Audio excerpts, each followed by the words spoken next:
Hello, मैं राजन मिश्रा अपने YouTube channel math मंत्रा bye Rajan Mishra में आप सभी लोगों का हार्दिक स्वागत करते हैं। ध्यान दीजिए, निहित फलनों का अवकलन पढ़ा रहे हैं, जिसके अंतर्गत लगातार टॉपिक आपको बता रहे हैं।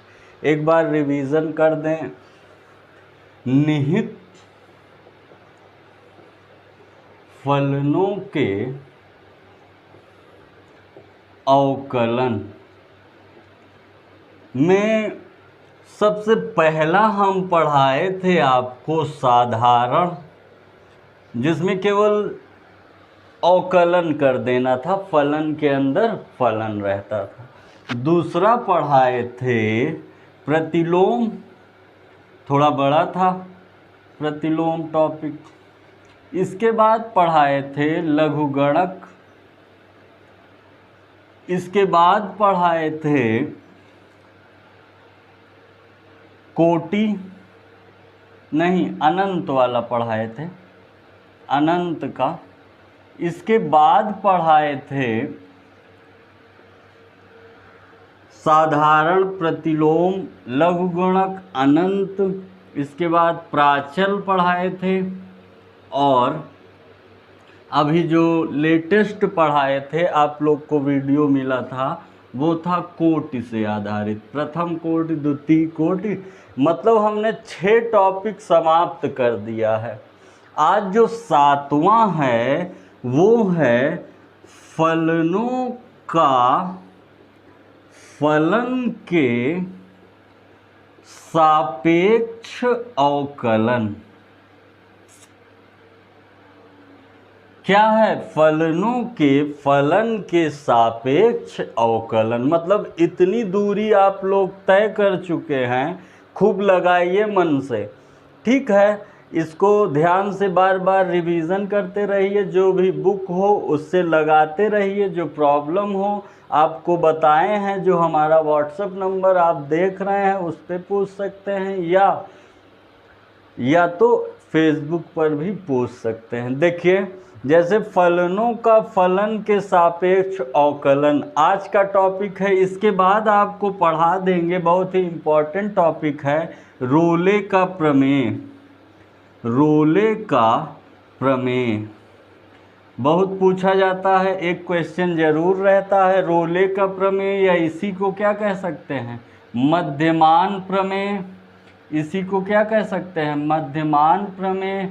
और दोनों संयुक्त रूप से क्या कहलाते हैं? लैंगराज प्रमेय। लैंगराज प्रमेय के अंतर्गत दोनों आते हैं। तो इसको बढ़िया से पढ़ाते हैं, इससे भी बढ़िया से, और आप लोग मन से लगाते रहिए। तो आज का टॉपिक शुरू कर रहे हैं, फलनों के सापेक्ष फलन।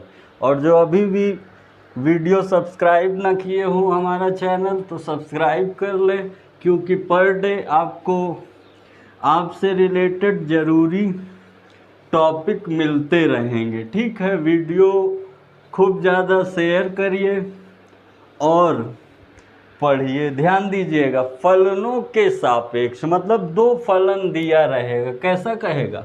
साइन एक्स का एक्स स्क्वायर के सापेक्ष अवकलन बताइए। Differentiate sine x with the respect to x square. अभी तक आप जो अवकलन करते थे वो किससे करते थे? केवल एक्स से। अब आपको क्या करना है? एक्स स्क्वायर से। तो कुछ नहीं करना, फॉर्मूला सब वही है। हर टॉपिक में कहते हैं फॉर्मूला शुरू में ही है, जो हम पूरा बता दिए थे प्रथम सिद्धांत वाला, फॉर्मूला सारे वही है। तो बदला क्या है? बस हल्का सा प्रोसेस ही बदला है। देखिए, एक को कह देंगे y1 और एक को कह देंगे y2। y1 बराबर क्या मिल गया? Sine x. तो dy1 by D x, x के सापेक्ष क्या हो जाएगा? कॉस एक्स, समीकरण 1। और y2 है x square, dy2 by D x कितना होगा? 2x, समीकरण 2। अब क्या करना है, केवल जैसे प्राचल में भाग नहीं करा देते थे उसी तरह समीकरण 1 divided by 2 dy1 by D x upon dy2 by D x क्या कहेंगे, cos x अपॉन 2x।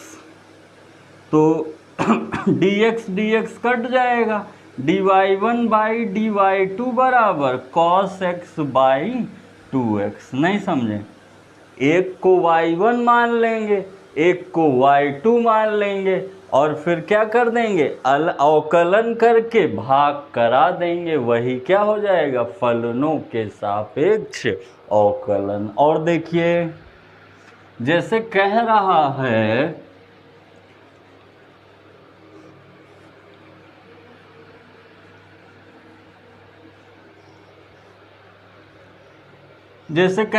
है कि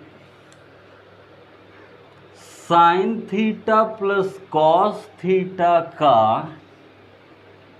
साइन थीटा के सापेक्ष, तो कुछ नहीं करना है, पहले वाले को क्या कह देंगे y1 sine theta plus cos theta और दूसरे वाले को क्या कह देंगे y2 साइन थीटा।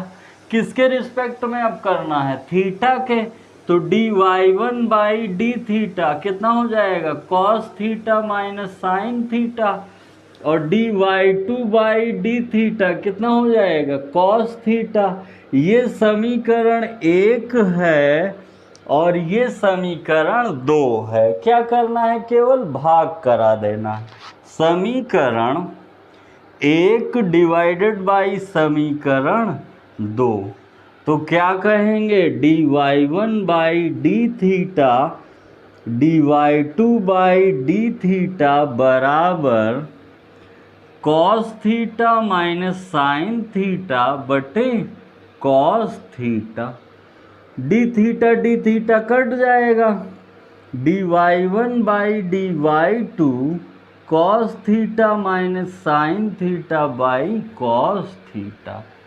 यही आपका क्या होगा, आंसर होगा। वीडियो रोक करके लिख लिया करिए या स्क्रीनशॉट ले लिया करिए। आगे देखिए, हर बार चाहे जैसा पूछे क्या कर सकता है, फलन ही तो चेंज कर सकता है।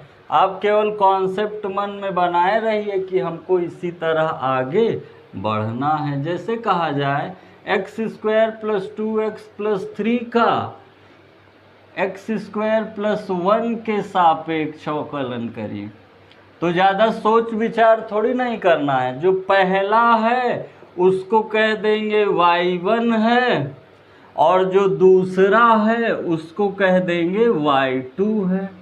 ठीक है भैया, जो पहला है वो y1, जो दूसरा है वो y2। किसके सापेक्ष अवकलन करेंगे, x के सापेक्ष। dy1 by D 2x plus 2, समझ गए, पावर उतर जाएगा, एक कम हो जाएगा, 2 बाहर, x का 1 3 का 0, पूरा विस्तार से dy1 by D 2x plus 2 समीकरण 1। अब dy2 बाई dx क्या होगा, 2x प्लस 0, तो dy2 बाई dx क्या हो जाएगा, 2x समीकरण 2। अब 1 डिवाइडेड बाई 2, तो dy1 by dx upon dy2 by D बराबर 2x प्लस 2 बाई 2 है। dx गया, आप देख रहे हैं 2 कॉमन है, कॉमन लेके काट देंगे तो क्या बचेगा, x प्लस 1 बाई। ठीक है भैया, 2 दोनों में है, बाहर ले लेंगे, 2 से 2 कट जाएगा। अगला ध्यान से समझते रहिए, कोई दिक्कत हो तो बताइए। जैसे कहा जाए कि t³ प्लस 1 का 2t² के सापेक्ष कुछ भी दे सकता है, घबराइए मत। अवकलन करना अभी तक आप सीख ही चुके हैं किस तरह अवकलन किया जाएगा। एक को y1 कह देंगे, एक को y2 कह देंगे, ठीक भैया। dy1 बाई dt, t के सापेक्ष कर रहे हैं 3t², dy2 by dt 4t, समीकरण 1 समीकरण 2 क्या कहेंगे, 1 डिवाइडेड बाई 2, हमेशा पहला वाला ही ऊपर रहेगा जिसके सापेक्ष करेंगे। तो dy1 by dt dy2 by dt 3t² by 4t, dt dt cut जाएगा, tt कट जाएगा, dy1 बाई dy2 3/4t, यही आंसर होगा। कॉन्सेप्ट समझ में आ रहा है ना। पहले वाले को क्या मान लेंगे y1 और दूसरे वाले को क्या मान लेंगे y2 और फिर क्या कर देंगे डिवाइड।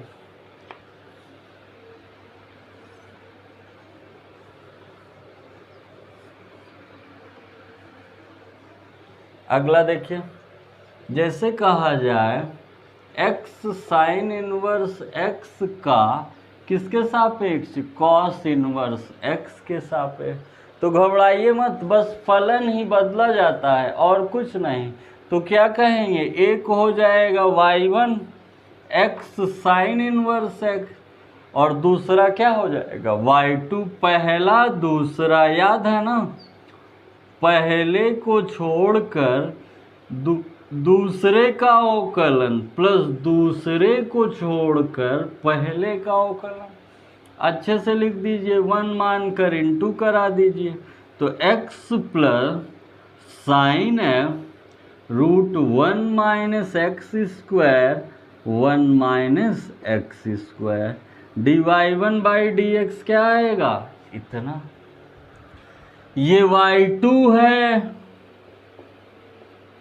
dy2 बाई dx क्या होगा, -1/√1 माइनस समीकरण 2। क्या कह देंगे, समीकरण 1 डिवाइडेड बाई 2, तो कहेंगे 1 डिवाइडेड बाई 2, तो आ जाएगा dx dx तो कट ही जाता है, आप देखे ही हैं।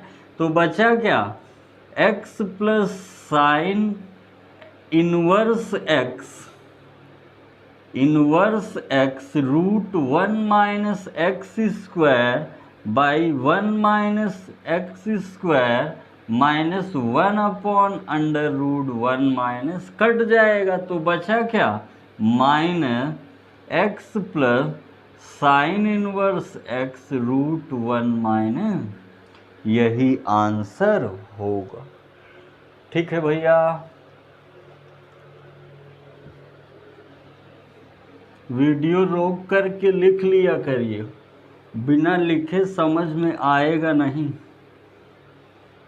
या तो एक बार देखिए, दूसरी बार में लिख लीजिए, कॉन्सेप्ट जान गए होंगे। जैसे दिया हो कि साइन थीटा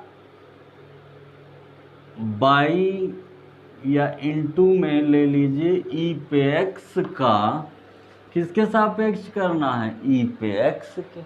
तो देखिए y1 इज साइन एक्स होगा, ई पे एक्स साइन एक्स, दूसरा वाला क्या होगा y2 dy1 बाई डी पहले को छोड़कर दूसरे का अवकलन, दूसरे को छोड़कर पहले का अवकलन। तो ई पे एक्स तो वही रहेगा, क्यों भैया, साइन एक्स का क्या होता है cos x plus sine x, तो वही रहेगा, ई पे एक्स का वही रहेगा। कोई डाउट?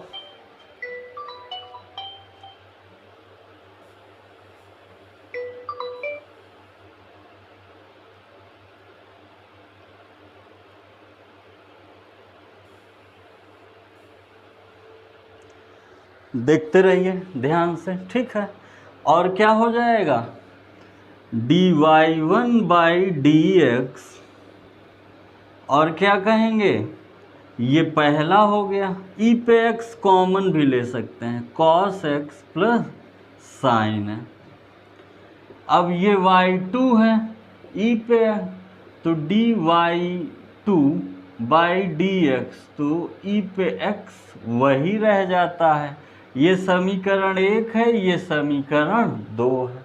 अब क्या करना है, समीकरण 1 डिवाइडेड बाई समीकरण 2, तो कितना हो जाएगा, ध्यान दीजिए, कहेंगे dy1 बाई dy2 e पे x cos x plus sign x by e पर x, e पे x कट जाएगा, तो बचा क्या, cos x plus sign x। यही आंसर होगा। ठीक है भैया, लिख लीजिए, मन से देखते रहिए, ढेर सारे उदाहरण बता रहे हैं ताकि आप लोगों को अच्छे से समझ में आ जाए, कोई दिक्कत ना हो।